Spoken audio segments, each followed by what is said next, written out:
I don't think we have to introduce our Prime Minister to anyone. Thank you for your warm words, Michael. I'm therefore grateful that you invited me again to see you again and to address you all here briefly. The development of automated drone cargo ports is a perfect example. They are integrated with hospitals and laboratories, and they can accommodate various types of drones. This means that blood, isotopes, medication or human tissue are no longer stuck in traffic, but can reach their destination within minutes.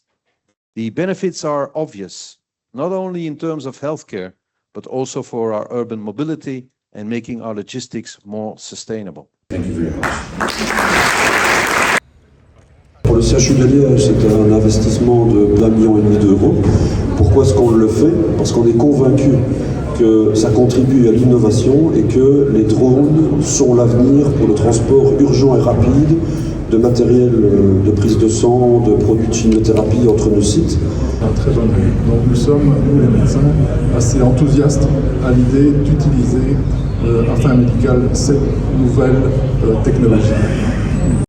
One of our recent projects consists in joining forces with Helicus to potentially save 800 additional lives a year. With the announcement of the installation of 5 drone cargo pods here at CHU de Liège, this makes the city of Liège the best potential candidate for our pilot phase in 2028.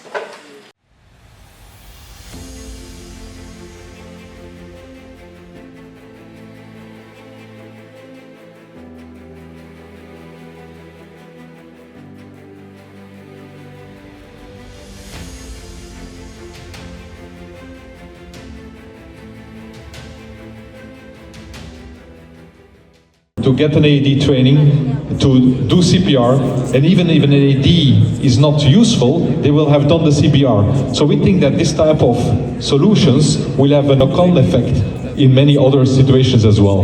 DORAI defines the standard dimensions of the payloads. So we have the boxes. They all have a fixed size, which is a 375 millimeter in length and 250 millimeters in width, but the height can range. So there's a range between 140 millimeters. The industry actually is reacting quite positively to this initiative.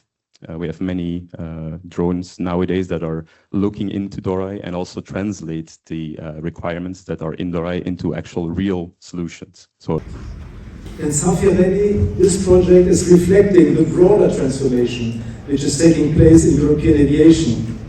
A decade ago, the idea of integrating drones safely into our airspace seemed quite distant. Today, thanks to our coordinated efforts at European level, vision is becoming steadily a reality. As Minister President of Wallonia, I'm particularly proud to see the CHU de Liège, Liège University Hospital, at the forefront of this movement as the pioneer of Wallonia first automated drone pod. I would of course like to extend my sincere thanks to Helicus for the innovation, for the organizing this event. Our University Hospital is taking an important step by partnering with the employer company Helicus to deliver medicines by drones. This partnership is not just about technology, it puts Liège at the forefront of medical logistics. We should expand this modern network from 1 to 5 hospitals to create an efficient and scalable medical cargo drone system in Liège. That speed is of the essence for everything that has to do with healthcare, and drones can be a very nice application. We've seen this already with the first application in Ypres, where there is such a drone cargo pod already installed, and now with what they're doing here in Liège. Altogether, we will be able to get up in the air, to get drone logistics really working for Belgium and for all the services that are looking forward to be using it. Great opportunity to meet all the stakeholders that are affected by our drone regulation. We give Helicus the operational approvals they need to operate their flights. Being proud of what we do and making others, like Prime Minister, proud of what we achieve and what our ambitions for the future are.